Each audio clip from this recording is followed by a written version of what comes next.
Good evening, everybody. We are back. It's PirateCast live here with you once again. And Merry Christmas. We've got the hats on. Merry Christmas. I've got my hat on. Got my hat on. Christmas lights and things. And Ben, you've got your that way.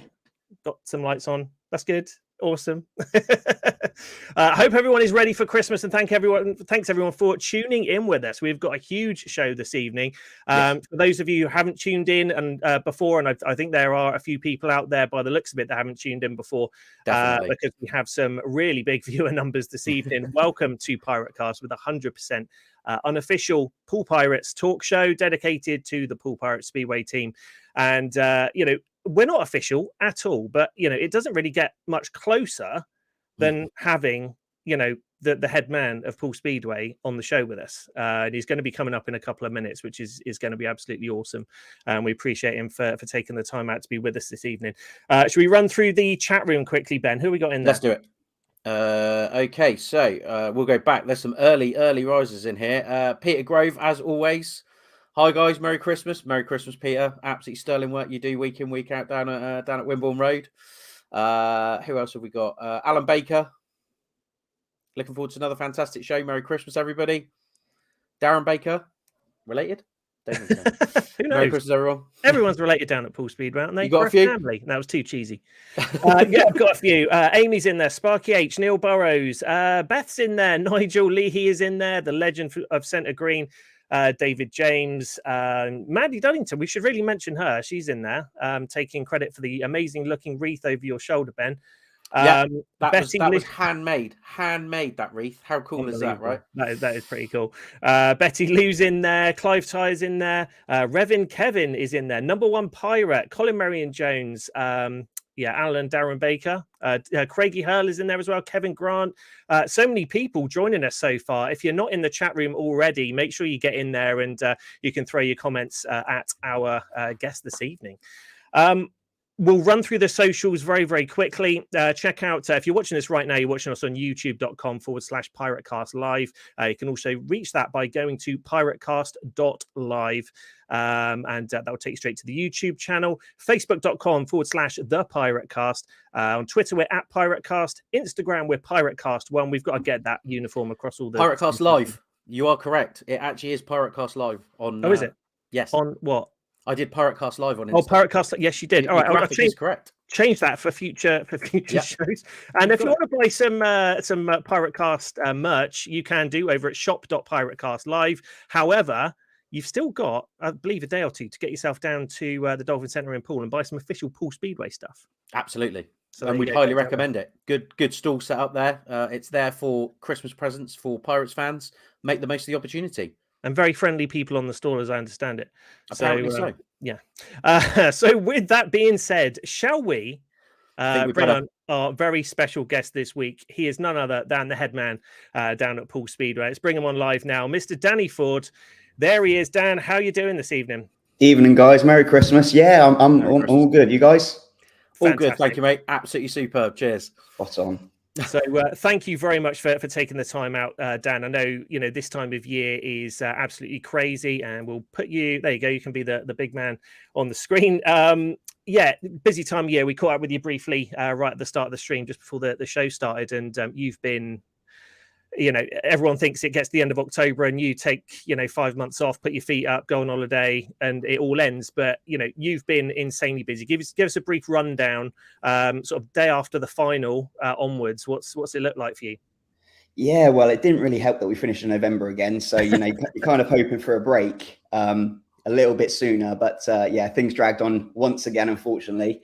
And then, since then, I did take a few days to try and get a little bit of downtime. See, towards the end of the season, it's very stressful and pretty full on. And obviously, with all the delays that we had, it was quite intense and, pretty stressful. So I had a few days to myself. And then, since then, just, obviously working hard on the team behind the scenes. But then sponsorship brochure, getting all the designs and merchandise and race suits and all of that sorted for next year. So, it's not a case of, down in tools for the winter. It's probably, if anything, a slightly more busy time for a speedway promoter because you're putting in all the legwork now for next season. So, yeah, it's been pretty full on. Looking forward to getting a few days off over Christmas, and then back at it in the new year.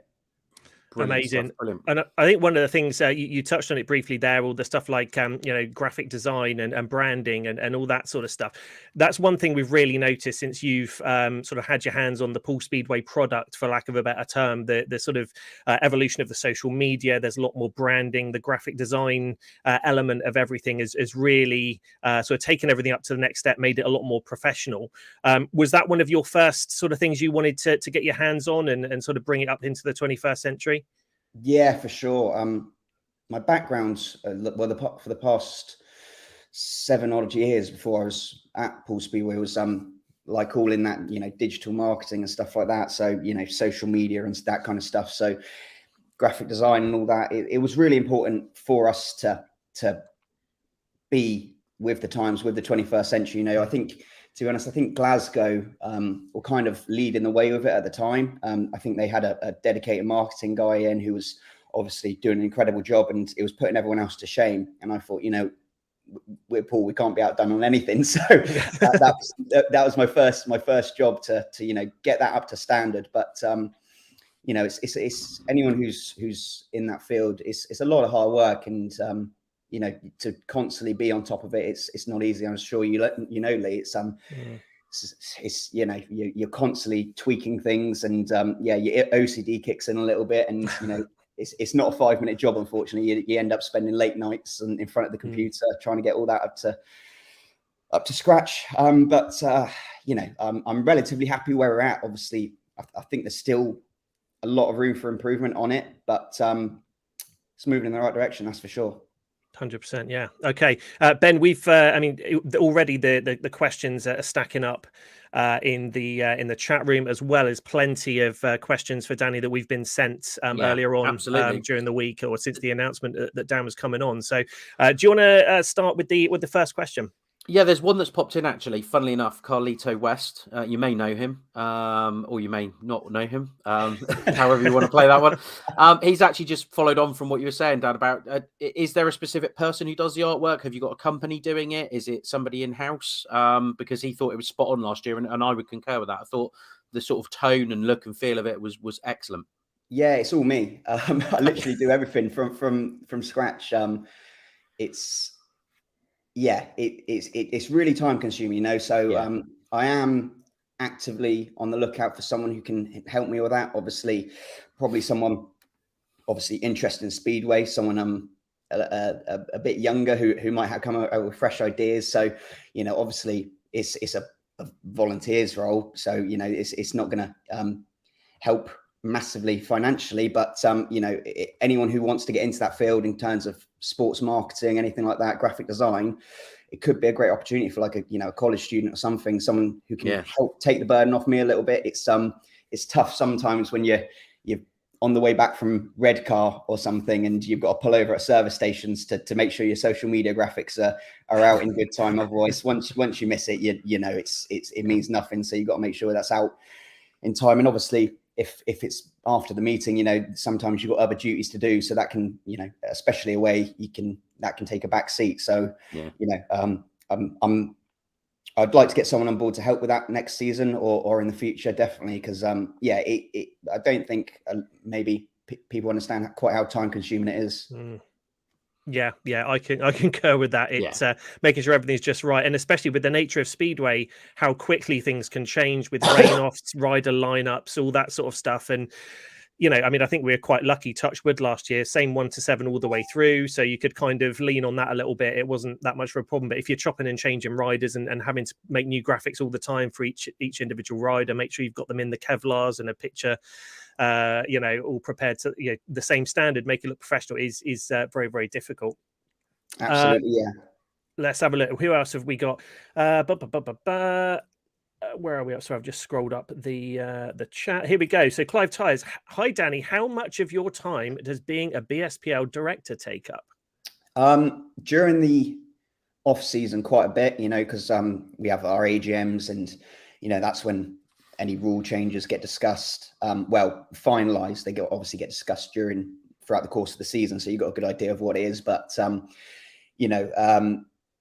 particularly straight after the season, I'd say I'm on Zoom calls for a couple hours at a time, probably 3 times a week.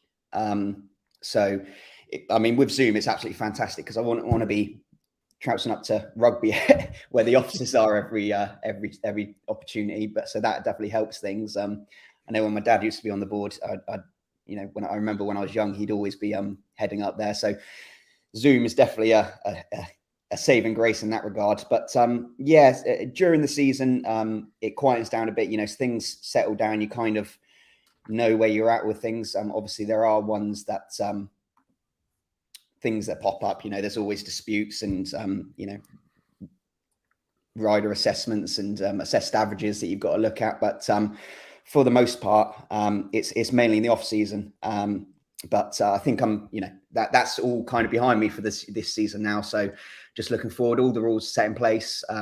Inevitably, there's going to be a few things that pop up, but I shouldn't really hope to waste more than a couple hours a week on it after this stage. Yeah, sounds good. Sounds good. Good stuff. Okay, so we've got Rob Dyer, who's always on live with us, but he can't make it tonight. He has sent in a raft of questions, so we will ask a few, but we're very conscious that the live viewers will want to get some in. It's quite a good one, actually, Dan. So obviously you said he's put the end of the summer when you start planning for your team for next season. Obviously, you've got so many stats and form figures and things like that you go by.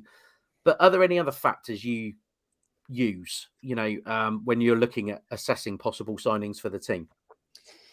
I think it's really important.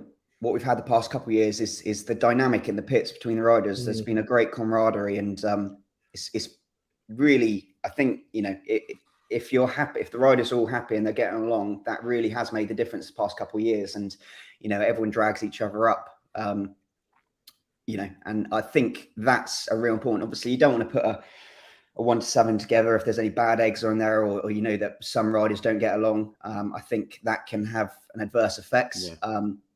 I think it's probably underestimated how bad that can affect the camp. So that's always a factor. You've got, I think at Poole we've got a certain mold of rider probably that we always try to aim for. I think there's a few riders who I'd actively stay away from because I don't think they quite fit the Poole mold. I think there's a certain way we do things, and that's important that we stick to that, and it's worked so far. So nothing massively else other than that. Obviously Speedway is always a numbers game, so averages, looking at riders' averages, who is going to improve on that, who's on a bit of a steal, and that's always the main factor. But yeah, you got to factor the other things in as well, obviously. I think that's definitely one of the things we've noticed. I mean, we're biased because we're Poole fans, but over the last however many years we've been supporting the Pirates. I mean, it's getting on sort of over 30 years now, but you've always noticed there's been a really good, strong team spirit in the pits, and you don't necessarily see that in other teams. And the hashtag Pirate Pride is you could slap it on as a marketing thing, but it's genuine. There is a lot of that in the pits. There is genuine team spirit, and certainly counts for a lot, especially when you're in those clutch situations like a final when you're struggling against the odds, and everyone sort of teams together and gets on with it, which is amazing. 100%. I think, as I said, I've only really massively been involved in the past 2 seasons. Obviously, I was kind of a bit more involved in 2019, but since we've moved to the championship, and that was something I was really, really keen to bring in. I think when we went, what would have been 2020, unfortunately, the season got cancelled. We did a team bonding thing, and we'd go out for team dinners and stuff just to try and build that. Obviously had a few new guys in the team with the cooks coming over and stuff. It was really important, and I think we've kind of proved that, and I definitely know that we've been to some away tracks, and they've just said how great it is that the team bond that we have is the difference. I mean, there was a neutral when we were at Kings Lynn, and he comes up to me and says, it was night and day, us and Leicester. As soon as after 2 heats, we were we were 6 points down in the night, 2 points up on aggregate, and things weren't going our way. And that's when we really rallied together. But as soon as things started to turn, I think Leicester's heads dipped, and I don't know if they quite had the same togetherness to step up to the mark, which we did, which I think really helped us secure that title. Yeah, I'm with you, in agreement. Next question you've got in the chat room is from Michelle Pinktuck. Hi, Danny. Merry Christmas. Are there any riders who you would really like to see at Poole at any level one day? So that's obviously a huge question. Some obviously are a bit untouchable at the moment because they're in an upper league and we're never going to be able to fit them in unless we just have like 3 riders in the team. But any sort of dream lineup or riders you'd like to see either in the Pirates or returning to the Pirates? I think at this level, championship, I'm really happy with the riders that we've had over the past couple of years. I don't think there's anyone at this particular level that I look at and think, wow, that's better than what we've got. I'm never going to completely close the door. We'd never close the door completely to moving back up to the Premiership. And, I think when we were always in the Elite League, as it was called at the time, we were striving to bring in the biggest names and stuff. So, of course, I'd love to see some of the GP. If we were able to take that step back up, I'd love to see some of the heavy hitter GP riders back. Getting Magic back would be fantastic. I think losing him, I don't think we ever quite recovered from it. Losing him in obviously in 2015 when he chose to give the British Speedway a miss. And obviously that was off the back of what happened to Darcy and Chris as well was going through a tough time as well. So, obviously it'd be great to see Magic back, and the most eye-catching rider in all of Speedways is Smarslick, and to see him at Poole, I'm not sure how he'd take to the track, to be honest. But the way he attacks any track is something to behold, isn't it? He's incredible. He's I think the only person, if he were able to be able to put anything to Smarslick, if things were different, would be Darcy. But Smarslick's a bit of a freak. In a good way. It's insane. Absolutely insane. Okay, question for Steve Shoveler, and we will ask difficult questions. Danny, how difficult was it to tell Danny King that his services weren't required as a pirate in 2023? Obviously, I've only been a promoter for a short time, but that was honestly the most gut-wrenching thing I've had to do, because he'd simply done nothing wrong, and he'd been absolutely fantastic for us from the start. And he's an absolute gentleman. I've got nothing but respect for Danny, and we're still on great terms now. I know he's absolutely gutted not to be with the Pirates this coming season, and I'm gutted he's not in the team. The truth of it is, we'd already made commitments to Steve to give him a testimonial. You toss a coin, the same average. They both had never let us down, and we'd already committed to Steve to give him a testimonial. And we couldn't go back on our word. Simple as that. It's one of them. It's Steve's going to do a great job for us. I know he will. As I said, they're both on exactly the same average.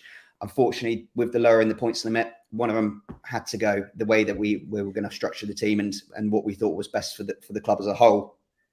Obviously, our goal is every year is to win it. We thought that someone was going to have to go, and unfortunately, that was Danny. But there's no hard feelings between us and Danny, and I've spoke to him a few times since on the phone, and I think he'd take the chance to come back at Poole, and if things work out, we wouldn't hesitate to bring him back. Yeah, it's a loss, but it is the kind of the nature of the beast, isn't it? These things are going to happen. You're never going to be able to keep a high level or high performing championship team. Everyone's going to increase their averages. It's going to be really difficult. And I know one of the things that I believe Danny tossed out on social media was the fact that he's already said that he's going to be bringing that league title back to Redcar. And if I'm not mistaken, I think Redcar have got their own little Redcar version of PirateCast. So I wouldn't mind doing a little bit of a bet between those guys and us. We'll get something going, I think, before the start of the season as to who's going to come back with the league title this year. A question that we've got from Rob Dyer and also Darren Baker in the chat room is, are you pleased with how Pirates TV has turned out? Of course, it's a bit of an innovation over the last 12 months. It's the quality of the product has been really great from what I've seen. Has it been successful for the club, and any tweaks or changes that we're likely to see in 2023? I think from the products we're delivering now is really, really good. It's really high quality. What the Andy and the rest of the team, Scotty, Robin, etc., are putting out is absolutely fantastic, and was exactly what we wanted to build towards. The biggest thing of it now is just getting the word out. If we could get double the viewing figures, that would make it a huge success. It's been great, and we've worked.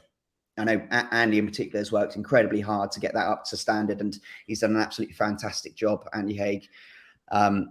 So I can't thank him enough. And it deserves, the quality of it deserves to be seen by a lot more people. So it's always a case of, you don't want to necessarily promote a live stream too much because it might put people off coming. So you're always trying to weigh these things up. And, that's quite often I won't promote the live stream heavily until the day of the event to encourage people to come along. Obviously, a lot of people can sit at home, and whole family can sit at home and watch a live stream for $11.99. Whereas, if we can get them through the doors, and obviously there's nothing quite like live Speedway, then that's a bit more important. So obviously we'd rather have people purchase the live stream than do nothing. But it's weighing that up. Overall, I'm incredibly happy with it. As I said, the products, we will do a few minor tweaks, but we couldn't ask for any more. And it's just if we can get a few more people in there tuning in, I'm sure it'll go from strength to strength. Amazing. Brilliant. Absolutely brilliant. Yeah, I mean, I think having Scotty Mitchell as the comms is absolute genius move. Yeah, that's it. He's got that bravado, but he's also made got for TV, that passion. It's the passion. You can just, you know how exciting it is. I think that's what it is. I wanted someone very infectious to lead the comms on that, and I thought Scotty would be great for that because he's so enthusiastic and obviously loves the Speedway, loves the Pirates. I don't mind it being a little bit biased. I know some people probably have a go at him because he's a little bit Pirates biased, but I think the majority of the people expects that. It's the Pirates TV live stream. It is what it is. I know we probably get a lot of away supporters who get a little bit frustrated, but when I watch a red car we get the same, and so it is what it is. And I think the fact that Speedway is now more accessible to everyone can only be a good thing. Absolutely. And I'm with you. I think it's your home stream. You've got to have an element of bias really on the comms. It can't just be completely impartial. If you impartial, then there's other options available for that. And I would say that Plymouth is the same as well. Plymouth is very much a home stream. So it's pleasing to know. And like you say, it is that difficult situation of getting the happy balance to try and get more viewers on the stream, but without detracting from people through the gate. Absolutely. Interesting question from Darren Sutton, regular viewer, regular question asker. Were you surprised by Leicester's decision to move up, and also the timing of the announcement just before the grand final? Yes. Yeah, very. Yeah, I was absolutely. I was kind of, obviously I got the heads up a little bit before being on the board of directors, and so I had an inkling it was coming, but it wasn't long before it was made public. So it took me by surprise. Obviously, Leicester had been up in the Elite League. I don't know. I assume it was the Elite League. I can't remember if it was the Premiership at the time when they would have been there, but the top flight anyway before, and it didn't work out for them at the time. I think at the time they were, they were kind of a bit the whipping boys in that league. They really struggled to put results together, but they've obviously done their research, done the calculations, and they think they can make it work. And looking at their team, they're going to be really, really competitive. I think that could be maybe the change. Maybe they think that with a competitive team in that league, no one wants to go and see a losing team. Maybe they can make it work this time around. I wish them all the luck. I'm absolutely gutted to see them to lose them in the championship, because they were a great competitor. We had some great battles with them over the past couple of seasons, and Stuart Dixon is an absolutely fantastic team manager, and he puts together one of the strongest teams every year. So it was a huge loss for the championship, and I genuinely am gutted to see them going into the top league. But it's great for the Premiership. I guess it's it's good for them, and unfortunately a bit of a loss for us. But from having my director's head on, it's a good thing for British Speedway, because the top flight needed another team, and hopefully they get another one next year to take them up to 8. Yeah, like you said, they're not taking it lightly either with that 1 to 7. It's they've done all 7 now, haven't they? Yeah, so it's a pretty spectacular team. They'll be exciting to watch, even if they're not winning the match. Bit of a bulldozer. Absolutely. Yeah. Let's fire in a question now, Dan. I know you probably don't have the answer for this as yet. Emma says, any news on season tickets for next year, or do you know roughly when we're likely to get a sort of date that you're looking to get that information out there? Yes. I'm looking early January. Basically, I just want the fixture list to be confirmed. I think it can be quite unfair on people to ask them to pay for something that they don't actually know the dates of. Yeah. So I know a few clubs have already put season tickets on sale. I was hoping the fixture list would have been announced by now, but it hasn't yet. So it's obviously not going to be this side of Christmas, unfortunately, now. But yeah, I just didn't want to, upset people and have them, them to be losing out on financially through buying a season ticket. It should be a benefit to them, and they should gain from it. So that's the reason for doing it. Looking at sometime in January. Update everyone on that as soon as we can. Okay, good stuff. Andy, sorry, go on. No, I was just going to say a quick question in here from Andy. He says, will Neil Havelock be Neil and Javi, I guess, be team managers again next season? So again, similar structure, I would guess, it is being asked here. Will Neil be doing the southern fixtures and Javi doing the northern?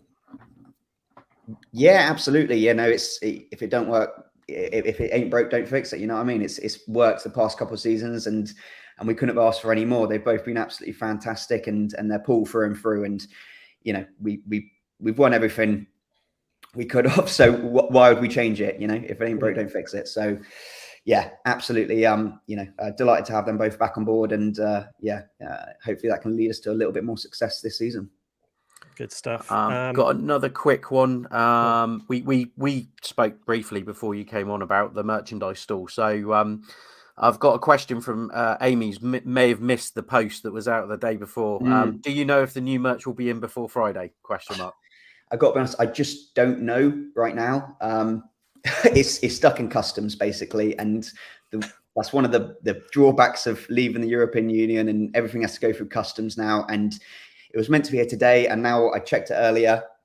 My partner was waiting at home while I was down at the stall, and hoping that the delivery would come. And then I updated it while I was down there, and it said no, it's in a warehouse now, awaiting clearance. So I don't know. Sorry. As soon as we have got it in, we'll let everyone know.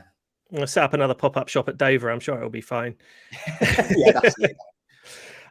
Now, another question that we've got here is from Number One Pirate, and it comes in with an interesting question, which I'm sure, and we talked to you before, Dan, about the nature of having a pop-up shop. Everyone is coming down. Obviously, they want to buy merch, but they're also asking you about the lineup for 2023. That's every other question you're getting, and I know it's difficult. How do you sort of process the announcement of riders? How does that work? I know Matt traditionally always used to like to drip feed the team lineup over several months, just to sort of make sure we're getting the maximum media exposure. But how do you handle it? Very much in the same way. There seems to be a real rush now from clubs to get the line out as quick as possible. I'm not entirely sure why that was. I think back in the day, my dad used to tell me that even on press and practice day, sometimes they'd be announcing it. So it's there doesn't. I don't understand the huge rush, and I think we've got an announcement going out now. So fire away, Danny. I will. Would you like me to launch the graphic for you? Yeah, so we absolutely. can have that on the screen. I assume he's ready, is he? He is ready. Yeah. We'll put the graphic up first and introduce us to the newest pirate for 2023. Yeah, absolutely delighted to welcome Jack Thomas to the Pirates, an exciting young British rider who, I have complete faith will do big things for the Pirates this year. So yeah, absolutely delighted to welcome Jack to the Pirates. Fantastic. And there's a nice little graphic of Jack, again done by Danny, as we know now, which is amazing. We'll remove that graphic, and live with us right now we do have the newest Pirate lining up at Wimborne Road for 2023. Jack Thomas, welcome to the Pirates, welcome to PirateCast. How are you feeling about being the newest member of the Pirates? Yeah, couldn't wait, to be honest. Been trying to keep it quiet, so yeah, really excited to be a part of the team for the next season. Amazing. Yeah, a bit of an opportunity I couldn't turn down. Fantastic. Is it been one of your ambitions? Obviously, we always talk to riders, especially some of the young Aussies, about sort of the living in small towns in Australia. They hear the sort of the myth and the legend of Wimborne Road and Poole Speedway, and they all have ambitions to ride over there like some of the other Aussies. As a sort of a young guy, and you've obviously come up through the ranks since sort of 2016. Has it been an ambition for you to ride for the Pirates? Yeah, definitely, without a doubt. I've always from back when Poole and Kings Lynn used to race in the Elite League, it's always used to be at Kings Lynn every week and see the meetings. And yeah, Poole's always been a great team, and I've always looked forward and hoping to be a part of it. Yeah, so I've got family in Dorset as well, and yeah, it'd be nice. It's a bit of a drive, but it'd be nice to go down there and be somewhere different for another season. Brilliant. How have you been finding your visits to Wimborne Road, Jack, when you have been there? I know, obviously, I think, did you miss your last opportunity? Were you injured at the second meeting with Oxford, or? Yeah, I was the first one. I can't remember what I scored now, but I felt I'd done a lot better than I had previous times, and yeah, this season was going good for me until obviously the injury. So I was looking forward to returning to Wimborne and just seeing how we went. But yeah, no, I've only been a handful of times, so hopefully get set up and dialed in around the place. Brilliant stuff. And speaking about the injuries, how is everything? Everything sort of rehabbed and ready to go? Yeah, they're both back now. So yeah, been working full time and just training back in the gym 3 times a week at the moment. Just yeah, gaining strength and pretty much back to where I was now. So yeah, all positives with my hands and looking forward to getting started. Amazing. Now, you've also been announced, as we understand it, for Ipswich this year. Next year, I should say. I keep thinking it's 2023 already. I'm wishing Christmas away. How do you find the Ipswich track? Obviously, doubling up. How do you find Ipswich? Oh, Ipswich is a cool little track. I think it's quite a trick track for riders, especially visiting. And I've always, I've only ridden the place 3 or 4 times now. Actually raced it. So yeah, most of the time I've been this year with Kings Lynn, I think I scored 7 or 8 and done quite good. So hopefully I'll get a bit of a home advantage and get myself boosted up and settled in there as well. Amazing. Now, this Dan, this might be one for you and Jack. I don't know whether or not this discussion has taken place yet, or whether or not you're able to announce it. But Clive Tyres, what position will Jack take up in the Pirates? We're looking. Haven't finalised this just yet, but we're looking to put Jack in the number 2 position. So partnering Steve in the Heat 1. Amazing. Wow, no pressure then. Straight in Heat 1. Get us off to a good start. That's the goal. Excellent. Good times. Let's have a look, and just having a look. So just to let you know, obviously the chat room, if you've got any questions for Jack, now is the time. Fire them in there, and we'll do our best to ask Jack any of the questions that we've got here. So looking at your career, obviously starting off in Kent, and then obviously Glasgow, Leicester. You've been a part of Birmingham. You're quite well travelled for quite a young speedway rider. It's unusual that you have been a number of tracks. Would you consider yourself quite experienced on a lot of the tracks that Poole are going to be riding this or next year? Yeah, Championship League in that level, I think definitely I've got quite a bit of experience now from having my first season with Glasgow in Championship, and then obviously I'd done half a season with Leicester before things happened, and I decided to have a break, and then came back, had with Birmingham. had a great season at Birmingham, and then following up with Oxford, I've had probably the best season before I got injured that I've had yet. So yeah, I've had a lot of track experience, and every time I've gone to tracks, I write down setups and just keep writing down whatever improves more and more. So yeah, for myself, I feel like I'm starting to get more experience and knowledge about places instead of having to ask all the other riders. I have no idea of what to start on. I mean, again, you couldn't get anyone more experienced, and I say that with all due respect, than Steve Worrell, someone who's obviously taken over the captain of the Pirates this year, and always does really well around Wimborne Road. Have you been in touch with Steve to talk about sort of your position riding with him and any sort of tips for setting up for Wimborne Road? No, I haven't yet, but Steve's a great guy. I've been riding one of Steve's engines this season, and yeah, pretty much all the time. So yeah, I think he knows what he's doing, and always got a lot of time to help people out as well. So he's someone to watch and learn from, and take as much advice as I can from him. So yeah, I'll definitely be speaking with him, and yeah, getting all sorted before the season starts. I was with Steve last night, and he's mentioned about the engines, and he said, yeah, Jack's been riding my engine. I couldn't get the thing to work, but Jack's absolutely flying on it. I don't know how he's done it. I couldn't get it to work at all. So yeah, he said to me, I can't get it going. I don't like it. He said, so I said, well, I'll try it. And yeah, it seemed to be working for me. So so he's going to be asking you for tips rather than the other way around. Hopefully he'll be facing me in Heat 1. Jack, we've got a question in from one of the viewers, Steve Shoveler. What's going to be your expectations for 2023 with the Pirates? Obviously, you're going to start in the top 5. I'm guessing you want to kick on. You're on great form at the end of last season before you got injured. You aim to stay in the top 5, push for a Heat leader berth? Yeah, definitely. Obviously with Oxford this year, I was meant to start as a reserve and got put straight in the deep end.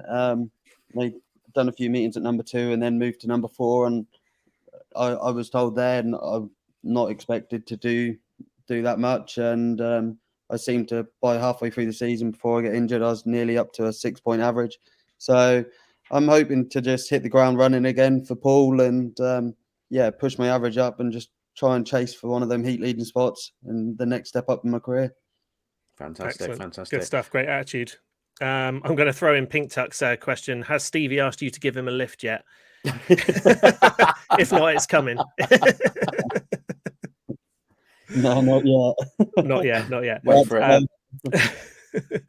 We've got let's have a look. Freya chimes in. Will Jack ride for us for the Jubilee? I mean, I think if we talk to Danny, the word Jubilee probably gives him goosebumps, but obviously the Jubilee didn't pan out towards the end of last year. We're riding it the early part of next season, but again, it's probably a joint question both for you, Jack, and Danny. What are the plans? I know obviously difficult at this stage without a fully announced team to sort of say what the lineup's going to be and how it's all going to work, but are there any initial plans at this stage? So obviously Leicester have gone up a league, and you look at their 1-7, and it's very strong even by Premiership standards. So we've been granted permission to strengthen up, which likely means we won't have our full 1-7 within the lineup. We'll be looking to bring in a few wild cards for that. So it's simply going to be who's riding the best out of the Pirates during that time. Obviously, if Jack's doing well, then he'll be riding in the meetings. So the pressure's on those guys to step up, because as I said, we're looking to bring in a couple of wild cards. So I'd imagine there's probably 4 or 5, probably 5 Pirates regulars in there, along with a couple of special guests. Wow. I mean, obviously, I know you can't announce anything yet, but I'd imagine they're going to be some pretty big names as and when they're announced. So definitely keep your eyes on social media when that's coming up. Ben, do you want to take your lovely wife's question? Yeah. So Mandy's asked, Jack, growing up, which riders did you look up to, and is there any in particular that have sort of inspired your career as a rider? When I first started, we always used to be quite friendly with Thomas Topinka. He was always a rider I used to see at Kings Lynn and enjoy watching, and so was Mads Cornelsen. And I can always remember when I was first learning, I went to Kings Lynn and was riding the track, and I was think it was 3 or 4 teeth higher than Mads' setup. Straight away, he told me to put the same on and try and ride it. And yeah, we put it on and I rode, and it was a lot better. So I've always, looked up to riders like that. And again, with Jason Doyle and Robert Lambert, they've always helped me out. And I'd say Robert's family, they've always been a close family to me, to look up to Robert and try and chase him. Excellent. Good stuff. Carlito chimes in with now, obviously, the Jubilee was a 2022 competition. Richard Lawson obviously rode for us in 2022. 2023, he signed up for Leicester. So this is a bit of a challenge. And again, I know you can't necessarily say a lot on this, Danny, but it's that looks like a bit of a conundrum from day one. All I'll say is Richard Lawson's now a Poole asset. So, I can't confirm or deny anything. He's a Poole asset. So, obviously we'd like to use as many of our assets as possible. So that's all I'll say about that. Until, things are a little bit closer, lineups are confirmed and stuff like that. Obviously, we're still trying to work on and dates and stuff for that, just because, we both want. I think it's quite a unique opportunity now, this Jubilee League. It's an opportunity for us to do something a little bit different. Rather than just making it a repeat of just a regular league fixture, obviously it'll be the same format, but it's quite exciting that we might see a couple of riders in there that we wouldn't usually. So, I'm actually quite optimistic about it, and I'm looking forward to it. It took me a while to get to that stage. I was very frustrated, but now I'm quite looking forward to it. Excellent. Okay. We will wait and see what happened there. Martin comes in. Jack, what's your favourite track and least favourite? And please don't say Poole for least favourite. That's a hard one, really. Probably my favourite track to go to is going to be Glasgow. I always enjoy riding Glasgow. It's always prepped well, and it's a good fast racing track. And probably least favourite. It's a hard one. It's probably used to be Edinburgh, but I'm now starting to like the place after this year. At least you got another go on it. Yeah, no, this year finally managed to kind of crack it. Brilliant. Excellent. I guess really the sort of next question, we'll get you on obviously as the season goes on, Jack, and sort of talk to you about how your season's going, how you're gelling with the new 2023 Pirates 1-7. But what are your plans from sort of now? Obviously, Christmas is fast approaching, New Year. What does your period between 21st of December and sort of March, April next year look like? So for now, I've been back full time working on a building site. But yeah, going to be training as much as possible in the gym, and then started to prep bikes, been and picked up new wheels because now I've got to change colours, no more orange. And just starting to get everything ready, chatting to sponsors, and building everything up, ready to go. Amazing. Good stuff. Well, we look forward to seeing you down there at the stadium. We're normally down there for press and practice day, so I guess we'll come and say hi, and it'll be great to see you line up in the Pirates Kevlars for 2023. Lovely. Thank you for having me. No problem. Thank you, Jack. We'll get you on properly in the season, mate. All right. Yeah. Cheers, mate. Take care. Take care, Jack. Good to meet you. Bye-bye.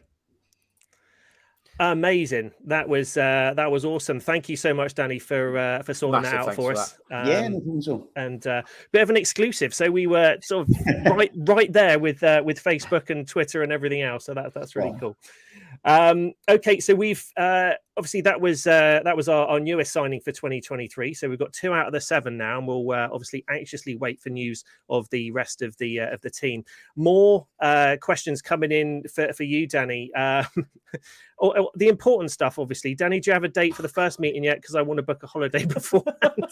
Important things here. Not a official date just yet. Obviously, I'm still waiting on the fixture list to be confirmed, and I don't want to have huge gaps in the schedule. I'd rather, have everything pretty condensed so that it's consistency. I think that's really important in Speedway, not just from the rider's point of view in terms of getting momentum, but I think the fans appreciate consistency rather than huge gaps in the fixture list. Looking at end of March for the first one, just keep an eye on it. As soon as we've got the fixture list, I'd imagine it will. the draft one. I'd imagine that the official one will be released soon after. So I doubt it's going to be this side of Christmas, probably early Jan. Okay. I think we'll I'll do one more out of the chat room, Ben, then we'll try and get some of these posted questions to Danny as well. Now, again, Dan, appreciate there are announcements to be made officially. However, are you able to tell us, have the 1 to 7 actually been signed? Have you got an in concrete team ready for 2023? You know, Speedway's a funny old game, isn't it? You know, I think last year we didn't even, I'll just use this as an example. I'm going off a little bit, but I'm going to anyway, just because I need to give what I'm going to say some backing. You know, last year we didn't even sign Richard Lawson until January, I don't think, or it might have been just before Christmas, maybe around this time. But I've got a feeling it might have been January. And, you know, at the time we had a gaping massive hole in our team building, and we were looking at going a few different ways. And, you know, Richard was, we thought, unavailable, then became available, and it turned out to be a pretty successful signing. So, yes, you know, we've got a 1 to 7, but Speedway's a funny old game. Things change, but yeah, I'm pretty happy with what we've got lined up. So in the short answer, yes. Okay. Subject to any trapdoors or anything like that. That's exactly. happened between now and March. You never know. Things change, you know, very quickly in Speedway. So you've kind of got to, you know, teams are very quick to make announcements, but I don't think that's always necessarily the smart play. You know, sometimes you're better off taking your time. Obviously, the riders who we've spoken to know that we've committed to them, and we wouldn't go back on our word. But you know, things change. Okay. Nice political answer. I like that. But again, understandable. It's it's a strange game, Speedway, and I just have to wait and see, won't we?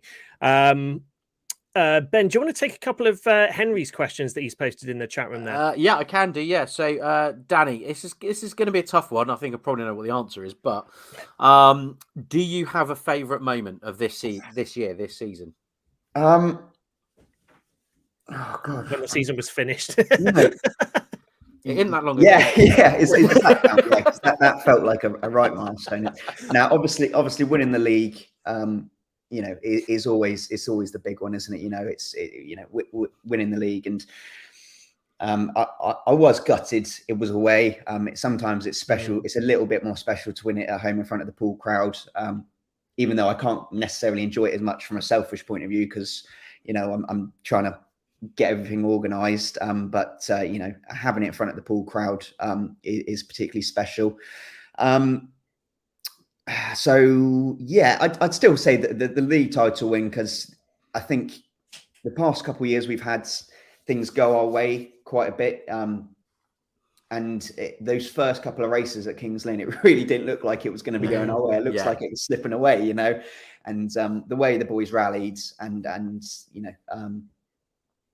you know, the Cook boys were absolutely fantastic on that night. The heat leaders all you know what you're going to get from them. They were all going to be brilliant and score you the points. But I think the turning point was those two. And just seeing their whole development this season was great as well. The Cook boys in particular. So yeah, the league title win is always special. Every time you win a league title, it's special. Anytime you win a trophy, it feels special. Excellent. Now I've got quite a few questions from Steve Holloway, who can't make tonight, but a couple of them sort of roll into one. Obviously, as a change to the points awarded now for victories, and the aggregate bonus point. So do you think that obviously you know what's going to happen, but is the makeup of the Poole team going to be slightly different this year because of it? Because he says, do you feel that that stronger reserves will enable us to have a better chance of the bonus point? I think yes. Yes. Yeah, it will probably look slightly different to what it has done the past couple of years. You know, I'm looking at some other teams and I think, wow, that's an impressive top three. But you know, it could be a long tail. It may not work out to be that, but you know, on paper it looks a very long tail. I think, we've been very top heavy the past couple of seasons, but I think even by that standard, a couple of teams have gone even more in the top three than what we were, and the points limit's been reduced. So, we're keeping that in mind. I think having a strong reserve is always important. Absolutely. Having 2 strong reserves could be very useful this year, I think. And I think the change in the point scoring system over the aggregate point, funnily enough, it was actually, I actually brought it up. It was a huge bugbear of mine. You look at the league table of the British Speedway League table, and you can't make sense of it. There's so many different columns, and you've got a 4-point win, a 3-point win, a 2-point draw, a 1-point draw, a 1-point loss, and a no-point loss. So it's just ridiculous, So the idea was to simplify it.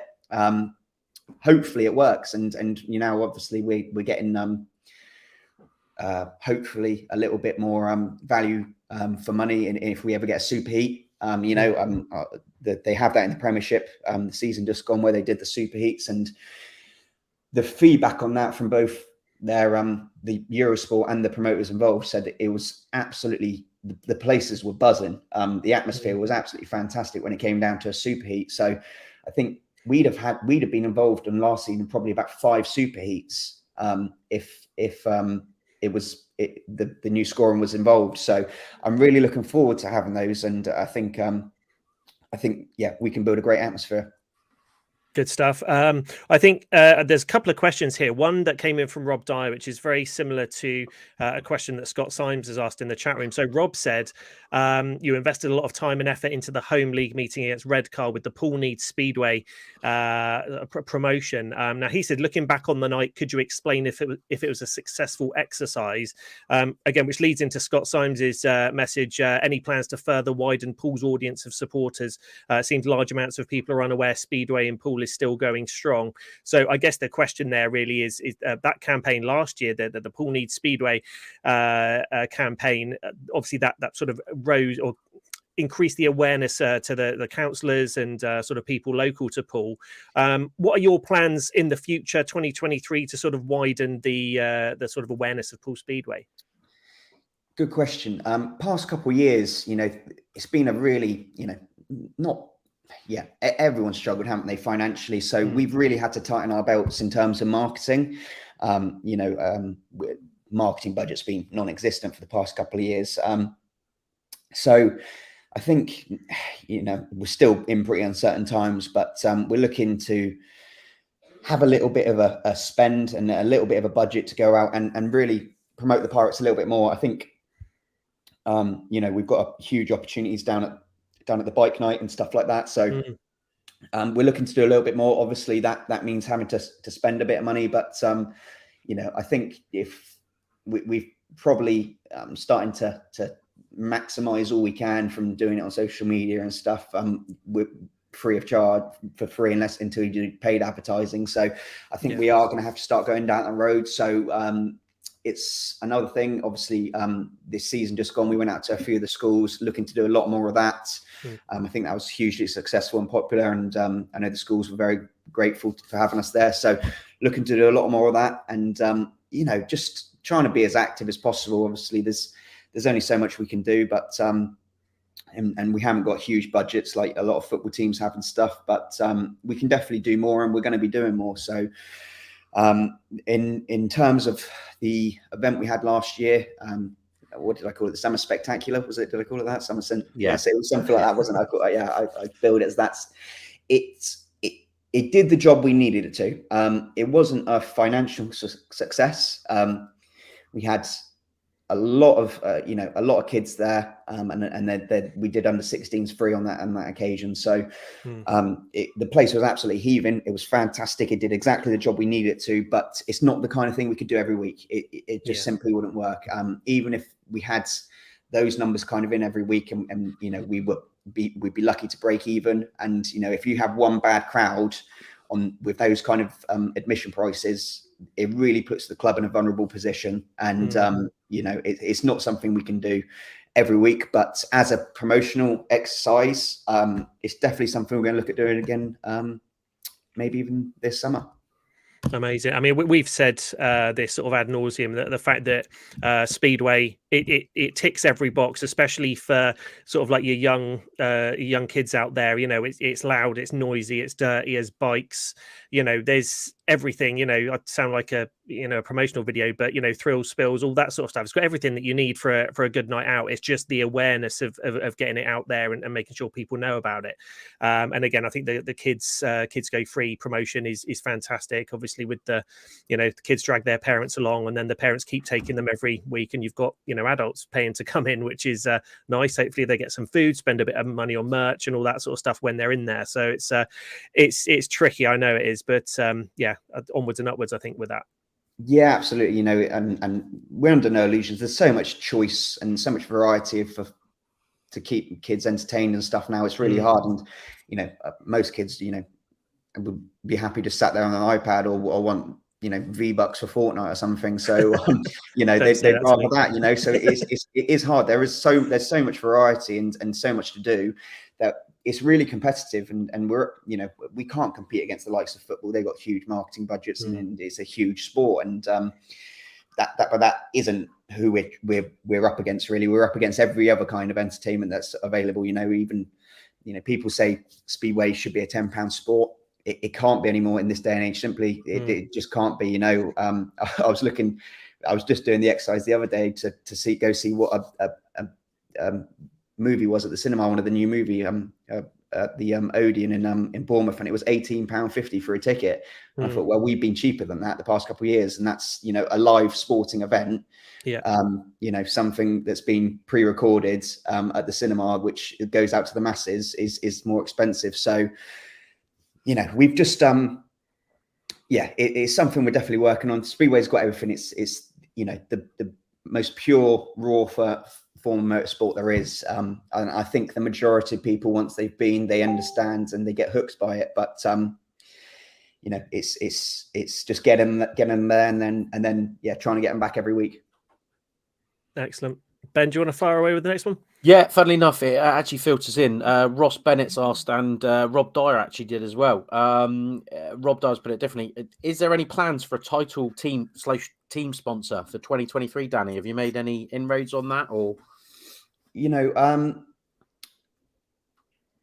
It's a funny one. Obviously, we've been really burnt by the last team sponsor, and you kind of don't want to give everything away to just someone, and we're very cautious now about who we're dealing with and stuff like that. And because what happened in 2019, we don't want to repeat that.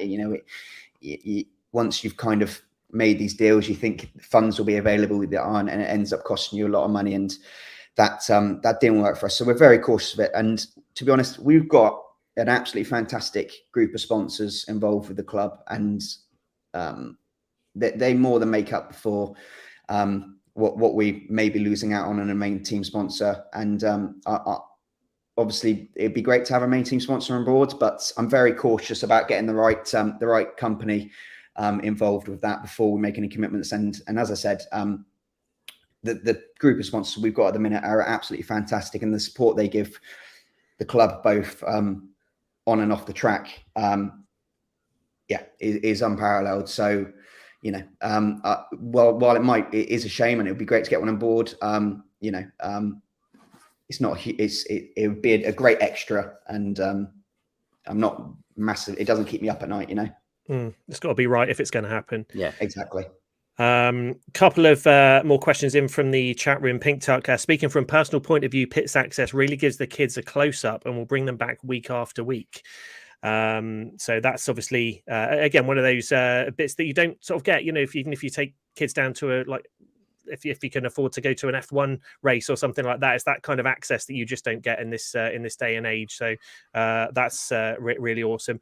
Martin, and again, this will probably strike a chord with you, Dan. It says, make a Pirates app to download, which notifies when meetings are coming up via notifications, plus rider stats, etc. Seen a lot of people using programs on their phones. Again, it's another step into the future. Again, if you look at a lot of football clubs and certainly American sports, they've all got their own sort of team apps and things like that, which is usually a condensed version of the website. But, sort of feeding in stats and things like that. I know the website is, as you said, a work in progress at the moment with things like stats and a lot of manual updating. But, any thoughts on that sort of thing? I think the market for an app just for Pirate supporters is probably a little bit too small. The cost of building an app, updating it, etc., is no small amount. But certainly one for British Speedway, which would be accessible for supporters of all clubs, but would you could set remind notifications for your particular club would be a great addition. I completely agree with that. But I think if it was something a little bit more targeted to all British Speedway fans, but then you could kind of personalize your own profile, and that would be quite nice. And that could, it's we have talked about having an app. It's just it might just be a little bit further down the road at the minute, but certainly something to think about. Okay, good stuff. Now, interesting enough, there's a couple more questions coming in that can be quick fired, but I've got a sort of a lighter one. Do the riders ever give you a thank you gift for being a great team boss? That's a Robbie Dyer question. I got my first ever one. Oh, literally yesterday. I got a thank you thing from Steve Worrell, and that was the first one I've ever got. And I was like, "Thanks, Steve. I knew there was a reason we kept you." Thanks for giving me. There you go. Now that's it. Now he's in the Pirates team for the next 10 years now. So there you go. Amazing. Another interesting one from Darren Baker. Do you reckon you'll be more successful with more trophies than your dad? Because you are off to a better start. I've said this already, so I can't take full credit for everything that's been done the past couple of years. Obviously, he's still heavily involved, and he's the team building master, isn't he? He always puts together a competitive team. So we work together and all that now. So I can't take full credit. So I can only take 50% credit for those ones that we've won the past couple of years, and he can take the rest. So, as things progress, I'm sure it will take more and more of a back step. But at the minute, I don't think anyone, even being abroad, no one is got quite a grasp on building a team. Quite like him, and hopefully that continues into this year. But I'm pretty hopeful based on what we've got coming up. Okay, good stuff. Great stuff. Another Rob Dyer question, and this one always interests me from the sort of branding and everything. But will the Pirates race suit be tweaked or redesigned for 2023? I'm just working on that with the guys who produce it, just tweaking it a little bit, making it a little bit more. I like to evolve it every year, and I think I liked it back in 2021. Tweaked it a little bit this year. I thought it was a little bit more improved, and hopefully, I like to evolve it every year. It'll be a slightly fresh design, but still encompassing that same kind of identity that we've had the past couple of seasons with the the shield in the center. I think I like to carry that through, just a few subtle changes, but not trying to reinvent the wheel with it. I like what we've got, and I think it stands out. And I know I'm biased, but I think it was one of the better looking ones of all the teams in the league. So I think we're onto a winning formula there, and I don't want to completely change it, but equally just change little bits. Interestingly enough, I am quite a good host sometimes. I remembered a question from earlier on this evening from Chrissa Howlett. She said, are there going to be team bike covers this season as well as suits, or is it just going to be the riders' individual ones again? So Rich Lawson this season just gone, he had Pirates bike covers, which he got done by a very kind sponsor.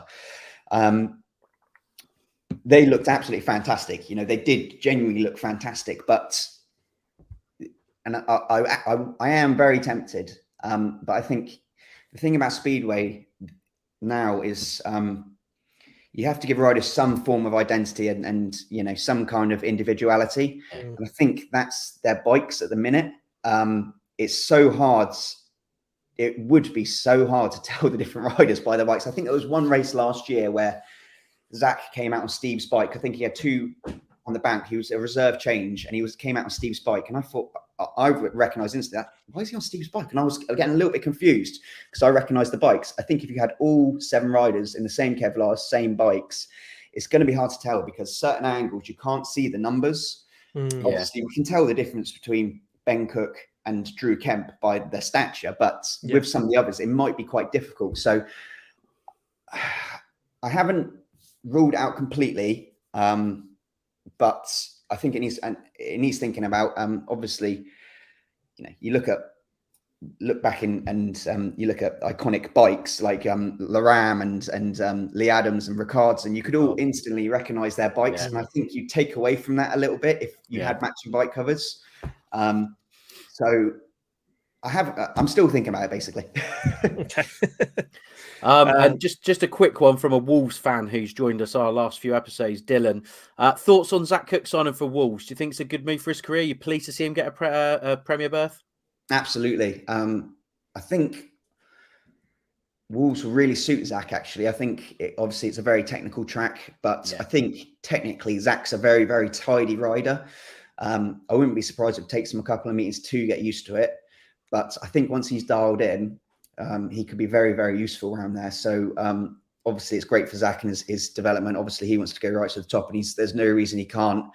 And going to a track like that can only do him the world of good. So I'm really looking forward to seeing what Zach's capable of there.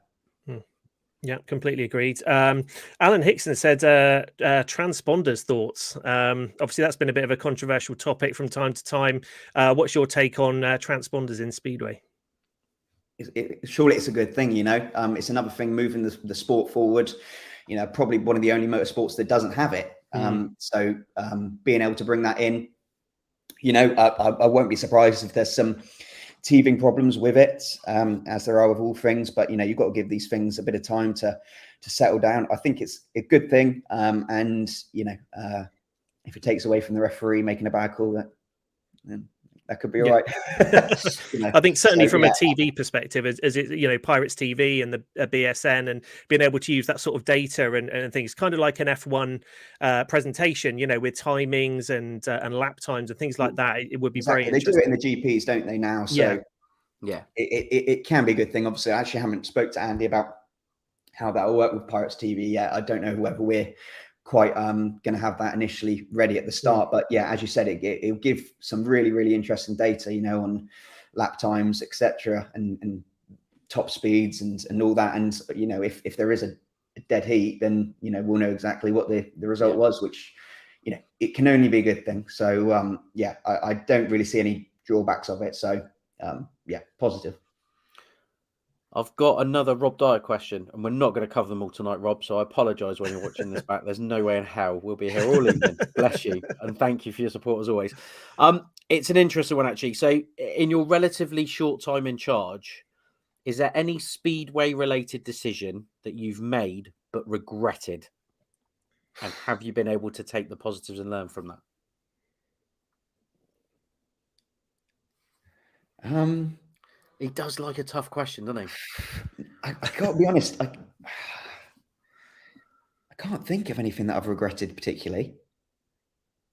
No, I think we haven't been in a position where we've had to get rid of riders and it blew up in our face massively. I think in 2 seasons we've only made 1 team change, so that you haven't seen any of that come back to bite you yet. So no, I don't think there's anything. Nothing comes to the top of my head, but I'll mull it over in the background and let you know if I can come up. Fair enough. I'll line it out with another Rob Dyer question. If you arm wrestled the 7 2022 Pirates individually, who would you beat and who would you lose to? 2022 Pirates? Yeah. I'll tell you what. I don't know where you even start with that. I'll tell you what. Ben Cook, you think he's the smallest one, obviously, and he's probably the lightest, but he is incredibly strong. Anyone who's a few people have said to me, even when I was down at the stall, they said, "Oh, Ben Cook, he's part of our golf society," and they're trying to get me to tell him if he'll be back next year. And they said, "That kid can just hit it for miles. He wins the long drive competitions," and I think that really helps him. because he's so little, but he's so strong, and he can just really get that bike into positions that no one else can. So yeah. I think Ben would be the biggest challenge. Yeah, I'd take the rest of them. Nice. Well, Stevie's confirmed, so maybe next episode. We'll see. Excellent. Well, let's do another Rob Dyer one, and this should be an easy one for you, Dan. What's your favourite flavour of ice cream? Maybe it's not so. Favorite flavor of ice cream? Just like chocolate. Just chocolate. I'm just boring. Oh no, mint chocolate. Ooh. Oh yeah. Oh, that's a sit on the fence flavour, isn't it? That one. I'm on board with that one. I love hate it. I like mint chocolate. Yeah, I don't mind Good. it. I've also got another one from Steve Holloway. This will be an interesting one, and I know you're probably not going to answer it as you want to, but do you ever have a glance in on the British Speedway forum?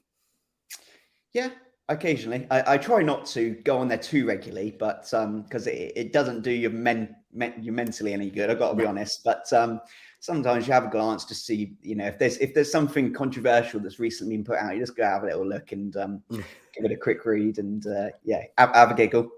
I think there was a thread the other day about whether Matt was actually a hairdresser or not that got escalated quite out of hand. Yeah. I think my partner Daniela, she was telling me about this, just prepping me for it. So yeah, I do know that there's something like this was coming, to be honest. I'll be honest, I haven't been on there for about 10 years now. Good. That's probably a good thing. I mean, Twitter's the only thing bad enough. Yeah, exactly. The only thing I can say is if you haven't got kids and you want to see a bunch of 5-year-olds fighting with each other, get on the BSF. It's all over the place. Yeah. I did about the same. I thought I'm gonna dip in there. This was probably a couple of months ago. See what's going on. I haven't looked at it again since because it's so petty. It's ridiculous. You said it, not me. Well, yeah. I mean, obviously you can't take a stance on it as a team boss, but from our perspective, yeah. Not great. Let's have a look. What else have we got? We'll try and get a couple more in, Dan, and then we'll let you have your evening back. You've given us a load of time now. Let's take a serious one. And I know you've kind of touched on this, but again, a Rob Dyer question: how's the club prepared for the cost of living crisis? Possibly reduced income from gate receipts or sponsorship, and inevitable increase in running costs. Obviously, it's hitting everyone hard. Primarily, people are having to cut back here, there, and everywhere. And have you made any conscious preparations for that heading into 2023? It's really tough, isn't it? We don't know what's around the corner, do we? Obviously, I think hopefully the winter's going to be tough, isn't it? We always knew it was going to be with the utility bills and stuff like that. People are really going to feel the pinch on that. Hopefully by summer, things kind of ease off a little bit, but who the hell knows? It could do a complete U-turn and get even worse. We're very conscious of that. We obviously our costs are going up. Like everything. Cost of fuel, everything is costing us more. So we're very aware of that. We're doing everything we can to keep costs for supporters down to a minimum. I can't completely confirm that right at this stage, but we are very conscious and very sympathetic. We want everyone to enjoy the Speedway, to be honest. We want to see the place absolutely packed, but ultimately it's our responsibility to secure the future of this club, and we have to make the right business decisions for that. So I can't, as I said, I can't announce anything right this second in terms of admission prices and stuff, but I've already seen a few clubs putting their prices up. In fact, I think the majority already have, but we're doing everything we can to keep ours down as low as possible. Yeah, great stuff. Great stuff. Okay, Ben, is there any others that you want to pick out here that you like, the must-have questions? Some of Rob's. To be honest, I was thinking about ending on a light note. And it's more pressure on Danny around anecdote. Any anecdotes from the past season that you're able to share on here and hopefully embarrass either one or more riders with? Courtesy of Rob Dyer. None you can share on here. No. Plenty, but none you can share. Shame. None are safe for work, that's for sure. Okay. So, no, Okay. I'll pass that one. Okay. Okay. Disappointed, but I understand wholeheartedly. Absolutely. Let's just go through a couple more here, some comments as we're starting to wind up. Darren Barnett, just before you go, from myself and Dad, and no doubt all the Pirates fans, thank you for all your hard work to give us the brilliant speedway we see week in, week out. And I know that's echoed by so many Pirates fans. As we've said, it is, we've likened it to, back in the day, likened to the Manchester United of Speedway. Maybe not the right analogy these days, but we are the top tier, regardless of what league we're in. We're the most professional, most successful. We are like the top club, and it's nice to have everyone hate us, because You're going to be what hated success on the breeds. forum later. They'll be attacking you on the forum later, saying that PirateCast host. Yeah, bring it on. I don't care. But yeah, and I think, again, echoed from Ben and myself, we've been Pirates fans since like 87, 88. And there have been some ups and downs, peaks and troughs, as there is in any sport and with any team. But certainly we've said over the last couple of years, and that's the reason we took the dip last year and brought PirateCast back, is because we, with the energy that you've brought back into the team, and the sort of branding on social medias we've covered a few times, and just the team spirit, everything to do with the Pirates, wanted us to get back on board and really start pushing things. Hence we're doing this, and again, from us, thank you for everything you've put into the Pirates over the last few years. Thanks so much, guys, and you guys are doing a great job here. I think it's around the club, there just seems to be a real feel-good atmosphere the past couple of seasons, and we've still got a long way to go, but I'm so happy that the feedback from everyone's been absolutely fantastic, and it's well, not from everyone, obviously there's the odd few, but it's been great, and it's great to see you guys back doing this. It's I think when you guys did it before, I didn't really listen to it, but now I've seen I was probably too young at the time, probably. Oh, you had to get that in. Wow. Danny, wow. No, that's why we're winding things up. I got to be in bed by 8:30. I've got to have my tablets. I've got my Horlicks. This is Horlicks. This is. Yeah, that's it. So yeah, it's great to have this, and I think this is something that we do. I know other clubs try to do something similar, but not quite as successful and as professional as this setup. And I'm very impressed with all the new graphics and stuff. It looks brilliant. Amazing. Thank you very much. And Pink Tuck says, great job, Danny and Daniela, running about, keeping everything ticking over each week. Thank you. So again, some great feedback from the Pirate supporters. Dan, I know it's not one of the sort of popular things to have like the headman on, and when we were doing PirateCast originally, sort of about 10 years ago now, it was one thing that Matt would never sort of bend and do for us. We could get riders on and that sort of thing, but having you on has been really great, and I want to thank you for in especially busy time of year, you're down doing the stall, you're running left, right, and centre, trying to sort out the team and a billion other things. So thank you for taking the time out to talk to not only us but the Pirates fans that are out there, everyone in the chat room, and everyone watching on demand as well. Of course, this is available on YouTube and on a podcast feed afterwards. So yeah, this is going to go out to so many people, and again, appreciate your time. It's brilliant, guys. Thanks so much for having me. I think just quickly, just going off on another tangent as I do. I think one of the main bugbears for a lot of people in Speedway is the lack of communication between the promoters and the supporters. That's a bridge I really want to cross, and doing things like this is an absolute no-brainer. I know apologies, it took me a while to get me on here, but you're busy. Not a problem. It's a bit of a mess. After what you came with to us tonight, no, thank you all so good. much. Yeah, I'm happy to do that, and any answer any questions, and I'm always happy to answer any questions, and bridge those gaps that I think, and those bugbears a lot of supporters have with Speedway. I think supporters would be a lot happier, and with the state of Speedway, if they just got good communication, which stuff like this definitely brings. Brilliant. Absolutely. Once again, thanks, Dan. When are you down? Just remind everyone of the dates. You're still down at the Dolphin Centre for some of those last minute Christmas ideas. Yep. So we're there tomorrow, 12 till 8ish. It's late night shopping. Yeah. So we're there tomorrow, so anyone can come after work, hopefully, who can't usually make it, and then we're there Friday, 10 till 5ish. Okay, amazing. And- So Christmas Eve. Just to see you straight, what's your coffee order in case anybody wants to bring you coffee? Oh, I'll drink whatever, just as long as it's got caffeine in it. Just Fair enough. keep me going. You heard it here, guys. Help the boss man out on late night shopping tomorrow. He'll need it. PirateCast sponsored by Starbucks, which is just a short walk from the Pirate stand in the Dolphin Centre. There we go. Amazing. Thank you so much, Dan. It's been amazing. We'll have to do this again, once we, if you get the time, obviously, priorities. But once we're into the season and maybe we'll do this again and, get your thoughts on how the season's going. Of course. Well, only if we're winning. If we're losing, then I'll hide away. Yeah, if everything's going well, we'll see. That's it. No, of course. I'm always happy to do it, guys. And look forward to the next one. Massive Fantastic. Thanks, Danny. Take Top care. man. Thanks, Dan. Merry Christmas. And thanks for everyone for watching. Cheers. Cheers. Danny. Merry Christmas. Bye-bye. Cheers. Bye. Amazing. I mean, oh, you're super big. You're super big. There we go. We're the wrong way round. Let's do that. This is where I have to do my my little rebranding thing.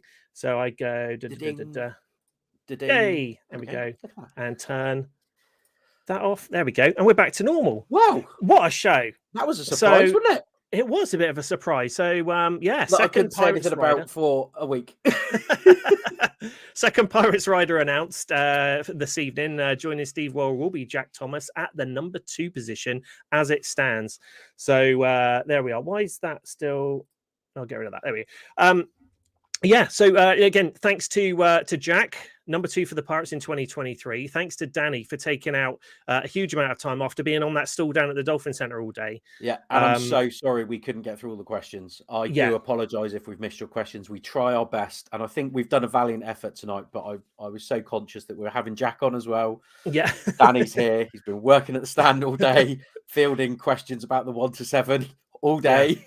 Yeah. Please, if you are going down there tomorrow, buy something from the stand. Don't just ask Danny about when the next siding's going to be. And if you don't buy anything from the stand, go and buy him a Starbucks and keep him hydrated whilst he's down there. It's I a don't think thankless caffeine job. hydrates. I think that's not. Well, no, but I mean, fact checked. Okay, we'll buy him a eggnog latte because you got to have one of those, and then a bottle of water as well. Oh yeah, because it's good Christmas. Shout. Yeah. Okay, good shout. So amazing. I also want to let everyone know, obviously, we have got our website is now officially up and running, piratecast.co.uk. You can head on over there. It's a place to find all the information around PirateCast. You can download all the shows. You can watch it in the website on YouTube. Find all the links for the podcast, everything. It's all on there. There's an About Us page as well with some cool pictures of me and Ben. I don't know. Did you look at those? No, I haven't. I better know which ones they are, though. Well, maybe not. But yeah, they're all on there. Check that out. Again, it just gives you a place. Is it the one where you look like the kid? Yes. I don't know, actually. With Tommytronics. Yeah. Oh, yeah. No, not that one. That's a good idea, though. I should put that one on. Okay. Yeah, I've got much worse pictures. If you're listening on the podcast, thank you very much for tuning in to us. Make sure you give us a like on iTunes or a 5-star review. Give us a little review wherever you can on the podcast feed. Write us a comment and a big thumbs up on YouTube if you're watching. Make sure you click your notification bell, and if you can subscribe to us as well, it really helps with the, here comes a big word, discoverability. It will look for similar or like-minded fans, and it will shoot out the people who like, I don't know, motocross or whatever. It will say, yeah, you might like this Speedway podcast. So it'll get more people as part of the PirateCast army, PirateCast, or make people more interested in the Pirates, full stop. So there we go. That's pretty much it for today, apart from there's one more thing. Is there 2 more things? 2 more things. Is there 2 more things? What was the other thing? Something festive that you were going to stitch me up with. Oh, there is something. Oh, wow. I mean, you could have dodged a bullet. I could have dodged that then, didn't I? There is okay, because it's the last week before Christmas, and I mean, you've got to. We need to caveat. So hopefully, people have watched Shooting Stars and are familiar with somebody singing songs in the club style. That's what this is, and it was so. Vic Reeves and Bob Mortimer. Yeah, I think so. Yeah, probably about 3 Christmases ago, I think. Vic Reeves would sing a song in the club style.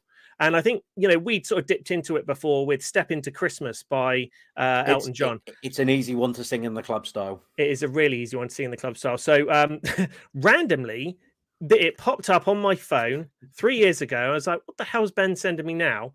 This is what greeted me And I'm going to play it a couple of times. I'll play it first and then get Ben's immediate reaction once everyone's seen it. And then we'll play it again. But here we go. This is what popped up on my phone.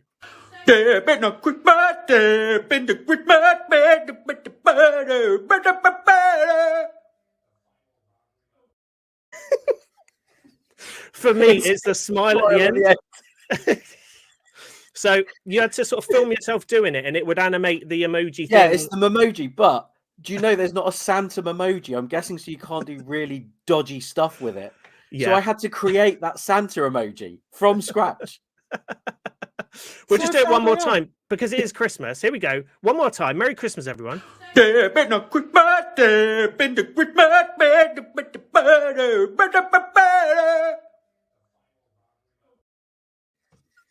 is so good, isn't it? Oh my days! Oh dear. Put that on demo. Yeah. Why not? Why not? Everybody, my dad is dying. I'm not dying. I was just In laughing. laughter. Yes. Oh, okay. Yes. Still waiting for Lee's bumper book of pirate jokes. Ideal stocking filler. Well, maybe by next Christmas. Toilet filler. Excuse me. Sorry. Maybe by next Christmas, we'll have enough. Did I However, say that out loud?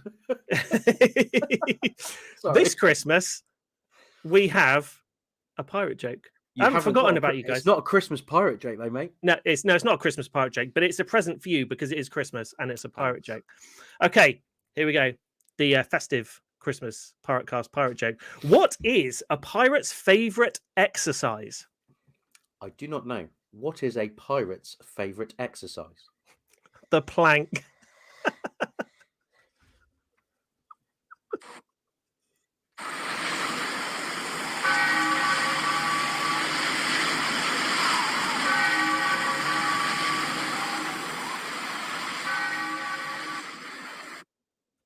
What is that?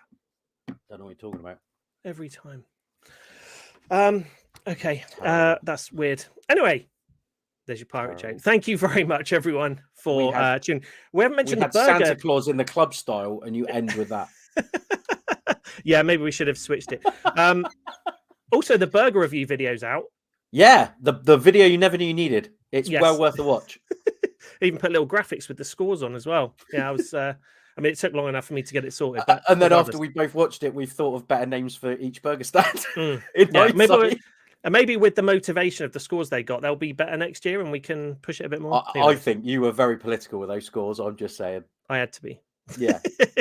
I'm just saying. Okay, that's pretty much it for us. We are going to be joining you obviously well before the start of next season, but this will be us probably for Christmas now and into the new year. So all of you guys, make sure you have a wonderful Christmas. Thank you for all of your support. This has kind of been our return year. You know, it was about this time last year we started doing test streams and getting everything sorted. We're now sort of full steam ahead on into the 2023 season, and your feedback has been absolutely invaluable. So everyone listening to this, watching this, whether you're watching live or on demand, thank you for all of your support. It is really invaluable to us. And if you can give us any support, we don't ask for any money for this. If you could just like and share and comment and anything that's free to try and assist us, spread the word. That's it. We are not endorsed by Poole Speedway by any means. It's, Danny did us a huge favor by coming on and, talking to us. We don't have any inside track on anything. See what I did there? Inside track. But we just try and be a bit of a fan's voice for you guys to come and talk about Speedway for a little while. And we try and get up and close with the riders. So plenty more coming in 2023. Absolutely. And thank you for your patience for our show in the close season. We were trying to squeeze one in because Danny was meant to be on a few weeks back and it fell through. And then the other rider we were trying to do was on holiday at that same time. So we couldn't make it work. So I'll be honest, my work outside of it, I've needed the downtime. And it's been a nice break for us both to come back refreshed. It's a hell of a show to come back to. I'm not going to lie. Trying to time the announcement, and Twitter just beat us. Beat us by seconds. But we had to wait for it to go live before we could do anything. Yeah, absolutely. And again, big shout out to Dan for letting us have the semi-exclusive on that one, but certainly the first live interview with Jack as a pirate for 2023. Once again, have a great Christmas, everyone. Make sure you stay safe. Make sure you have lots of fun. Have a happy new year, more importantly. And we'll see you on another PirateCast in the early days of 2023. And if you're not with us then, we'll see you down at the track. it's going to come up pretty quickly. I think there's going to be more rider announcements as and when, but they're going to be coming throughout January. I'd imagine it's not going to be long before we've got a full team and we can start looking forward to that 2023 season. And thank you for sticking with us for an hour and a half tonight. We knew it was going to be a longer one because we had the boss man on. So, yeah, still with us. Much as kudos. We have lost quite a few viewers before the pirate joke. So, nice to see people. We've lost even more after the pirate joke. Yeah. But yeah, I echo Lee's sentiments. Merry Christmas to everyone. Thank you so much, you guys, you hardcore followers and watchers for your support. And yeah, here's to bigger and better in the new year again. Absolutely. Take care, you guys. And here's the new outro. Merry Christmas. Merry Christmas.